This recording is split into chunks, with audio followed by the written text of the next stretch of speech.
நாட்கள் முதல் நம்ம போல பாதுகாத்து இந்த 5வது மாதத்துல கூட 20வது நாளை கூட காண செய்தாரு.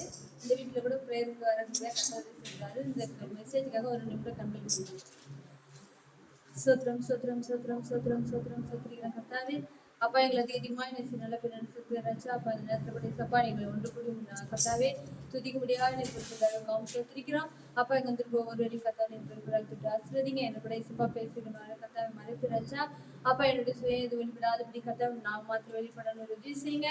அப்பா நீ பேசுகிற தேவன் நீ பேசுங்க நாங்கள் கேட்கிறோம் கத்தம் அல்லேலூயா. கத்தர் பார்த்தீங்கன்னா இந்த பைபிள்ல கூட ஒருத்தவங்களுக்கு வந்து ஒரு விதமான பேர் சொல்லி ஒரு விதமான அவரு இப்போ நம்ம பட்ட பேர் சொல்ற மாதிரி அவர் கூட வச்சிருப்பாரு. அது மாதிரி நம்ம பாத்தீங்கன்னா ஆபிரகாம் கூட என்ன சொல்றாருன்னா சிநேகிதனேன்னு சொல்றாரு. அதே மாதிரி தாவீதுக்கும் பாத்தீங்கன்னா என் இருதயத்துக்கு ஏற்றவன் சொல்றேன். ஆனா நான் இப்ப எடுத்துக்கிறது வந்து தானியேல குறிச்சு என்ன சொல்லியிருக்காரு யாருக்காச்சும் தெரியும் சொல்லுங்க. தானியேல குறிச்சு கூட ஏசப்பா வந்து சொல்லியிருக்காரு. அதே மாதிரி சரி நானே சொல்லியிருக்கேன். மோசே சொல்லியிருக்காரு. இதுல வந்து அவர் என்ன சொல்லியிருந்தாருன்னா எனக்கு பிரியமானவன் சொல்லியிருக்காரு. இது வந்து தானியேல் வந்து 10, 11, 12 2 படிங்க.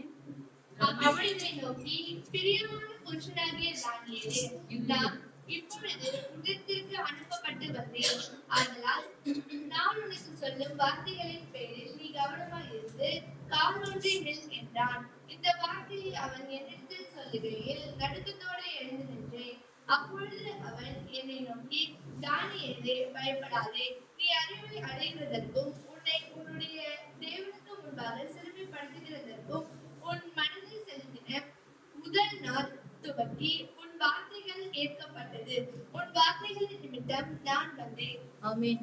இதுக்கு முன்னாடி பாத்தீங்கன்னா தானியேல் வந்து எதுக்காக ஜெபம் பண்றாருன்னா அவருக்கு வந்து இந்த கடைசி நாட்கள்ல வந்து இந்த கல்தையருடைய காலங்கள்ல அவருக்கு வந்து பெருசா நிறைய பிரச்சனை வரப்போகுது, போராட்டம் வரப்போகுதுன்னு தெரிஞ்சு அவர் தான் சொல்றாரு 3 வார கால அளவும் நான் என்ன பண்ண போறேன்னா உபவாசம் இருந்து நான் வந்து எதுவும் சுவையானது ஒண்ணும் சாப்பிடாம நான் என்ன பண்ண போறேன் பாஸ்டிங் இருந்து ஜபிக்க போறேன்னு சொல்றாரு. சொன்ன உடனே அவருடைய ஜபத்துக்கு என்ன வந்ததுன்னா பதில் வந்துட்டாலும் பதில் வந்தது. ஆனா இவர்கிட்ட வந்து சேர்றதுக்கு என்ன ஆகுதுன்னா தாமதம் ஆகுறப்போ இவர் என்ன பண்றாருன்னா அப்ப கூட விடாமுயற்சியா நின்று ஜபத்துல வந்து உறுதியா இருக்கிறதுனாலதான் இவர் ஏசப்பா சொல்றாருன்னா எனக்கு பிரியமானவனே. இப்போ நம்ம வாழ்க்கையில கூட நம்ம நிறைய காரியங்களை குறிச்சு என்ன பண்ணுவோம்னா ஜபிச்சுட்டு இருப்போம். நிறைய காரியங்கள் நம்மளுக்கு தேவைப்படும்.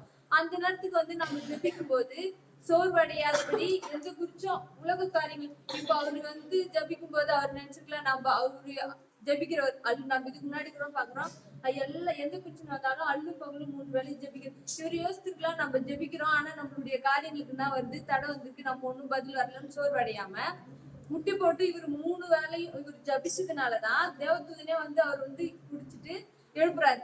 நீ வந்து நீ கால் ஊன்றி நில்லு, உன் நீ எப்ப ஜபிக்க ஆரம்பிச்சியோ அப்பயே உனக்கு என்ன வந்துச்சுன்னா பதில் வந்துருச்சு. அது வந்து கிடைக்கிறதுக்கு தான் என்ன ஆகுதுன்னா தாமதம் ஆகுது. அப்ப நம்ம வாழ்க்கையில கூட தாமதம் ஆகுதுன்னா அப்ப நம்ம கத்திரிக்கு என்ன ஆகுறோம்னா பிரியமான பிள்ளைகளா இன்னும் அவர் இடத்துல நெருங்குறோம். இப்போ சீக்கிரமா துரிதமா கிடைக்கிற ஆசீர்வாதமும் இருக்குது, கொஞ்சம் தள்ளி இப்போ எதுக்காக இவர் ஜெபிக்கிறாருன்னா அந்த சூழ்நிலையை பொறுத்து தேசத்துக்காக வரப்போற காலங்கள்ல நடக்க போற கொடூரம் பஞ்சம் அது வந்து நிறைய ஸ்ட்ராங்கான இது. ஏன்னா நம்ம சின்ன காரியங்களுக்கு இப்போதைக்கு தேவையானதுக்காக ஜெபிப்போம், அது டக்குன்னு கிடைச்சிடும்.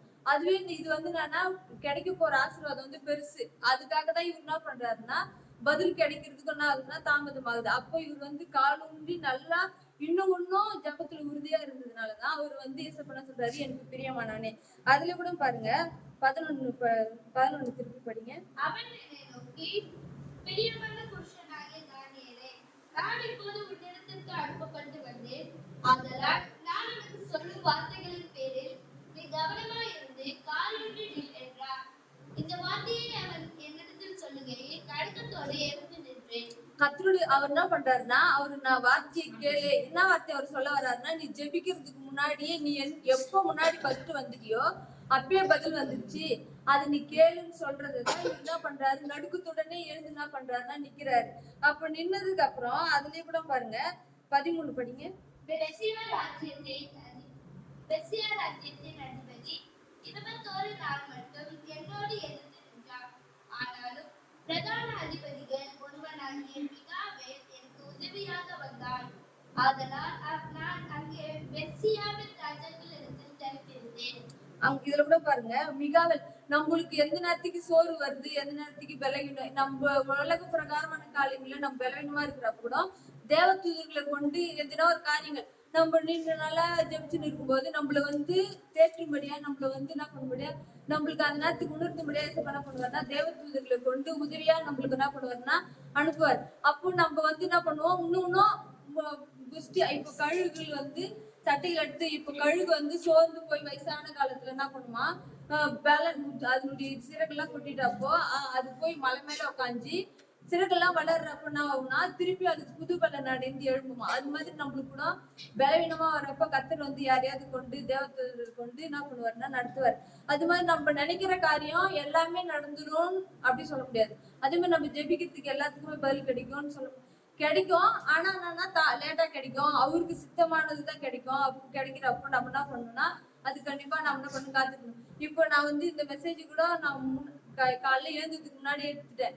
ஆனா நான் வந்து பெப்பாவுக்கு ரிசல்ட்டுக்காக அதுக்கு முன்னாடி வந்து எப்படியா அது வந்து 450 அப்படி எடுக்கும் அது அப்படி சொல்லிட்டு இருந்தேன். ஆனா காலையிலேயே இந்த இது எடுக்கிறப்ப கூட இது நம்மளுக்கு தாமதம் ஆனாலும் நம்ம ஜபத்துல என்னன்னா உறுதியா இருக்கணும் அப்படின்றதுல அவ 413 எடுத்து அப்ப அவளுக்கு என் கூட என்ன இருந்துச்சுன்னா ஐயோ நம்ம இப்படி எதிர்பார்த்துமே சரி ஓகே. அதனால இந்த சரி அந்த நேரத்துக்கு எல்லாரும் சொல்றப்போ சரி இதுக்காக நீ ப்ரே பண்ணி இன்னும் +2ல இப்போ அவ ஒரு வேலைக்கு அவ நிறைய எடுத்துட்டு இருந்தாள்னா நிஜமாலுமே சொல்றேன், நானே கூட என்ன பண்ணுவேன்னா ஒரு தலகணம் வந்துடும், எனக்கு தலகணம் வந்துடும், அவளுக்கு வந்து என்ன பண்ண மாட்டா இன்னும் கொஞ்சம் இது பண்ண மாட்டா. அப்போ நம்ம வந்து இன்னும் நம்மளுக்கு பிரச்சனை கொஞ்சம் நம்மளுடைய ஆசீர்வாதம் கொஞ்சம் தடைப்படுதுன்னா அந்த நேரத்துக்கு இன்னும் நம்ம நெருங்குனாதான் கர்த்தர் என்ன பண்ணுவாருன்னா வர வர காலையில வந்து என்ன பண்ணுவாருன்னா நம்ம எவ்வளவு நெருங்கதான் அப்ப நம்மளுக்கு வந்து கர்த்தருடைய சமூகத்துல நெருங்குறப்ப மட்டும்தான் நம்மளுக்கு உள்ள மனசுக்குள்ள என்ன வரும்னா ஒரு நம்பிக்கை வரும், ஒரு வைராக்கியம் வரும்.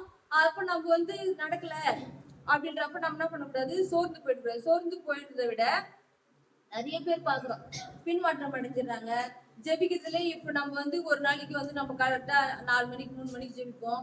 நடக்கிறப்போ நம்மளுடைய வாழ்க்கையில ஸ்மூத்தா போயின்னு இருக்கோம், நம்ம நினைக்கிறதுலாம் நல்லபடியா போயின்னு இருக்கிற மாதிரி இருக்கும். அப்ப நம்ம சீக்கிரமா எடுத்து ஜெபிப்போம். அதுவே நம்மளுக்கு வந்து எதனா ஒண்ணு காரியம் ஃபெயிலியர் ஆகுற மாதிரி இருக்குது, இல்ல எதனா ஒண்ணு நடக்கலன்றப்போ நம்ம என்ன பண்ணுவோம், மனதளவுல சோர்ந்து போயிட்டு படுத்துக்குவோம். ஐயோ படுத்துட்டு ஐயோ இப்படி இப்படி யோசிப்போம். ஏன்னா எல்லாருமே மனுஷங்க தான். ஆனா அந்த நேரத்துலதான் இவர் வந்து என்ன சொல்றாரு, தேவதூதர் அங்க வந்து கேப்ரியல் தூதனை கொண்டு என்ன பண்றாருன்னா கர்த்தர் உதவிக்காக தேற்றுறாரு. தேற்றி என்ன பண்றாருன்னா அவங்கள வந்து அவங்க இன்னும் ஜெபிக்கும்படியா அவருக்கு சொல்றாரு, நல்வார்த்தையை சொல்றாரு.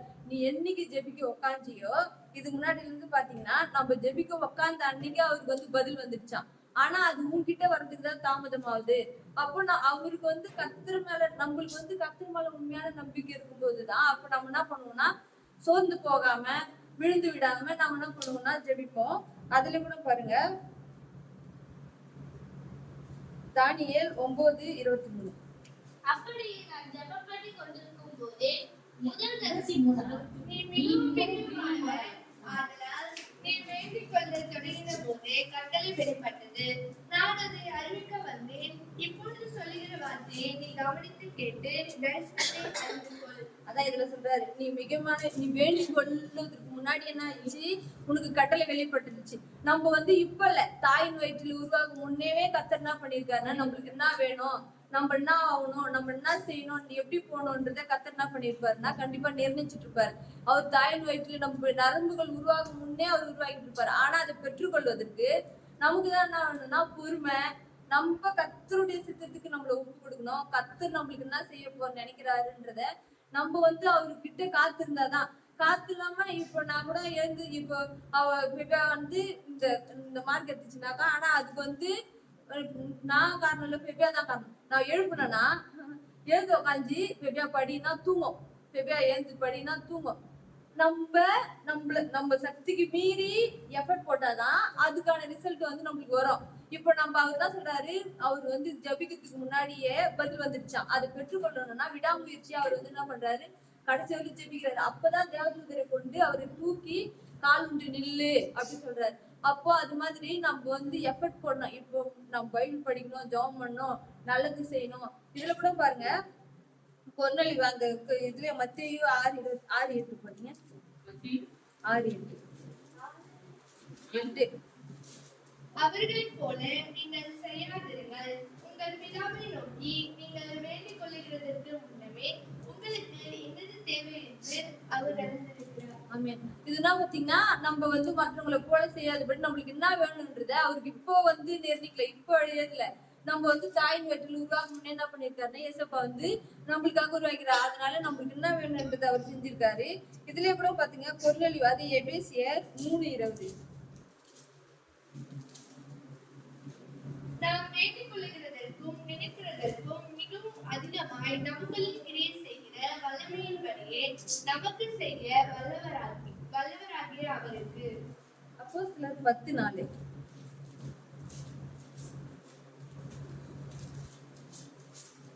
அவனை உற்று பார்த்து பயந்து ஆண்டவரே என்ன என்றான்.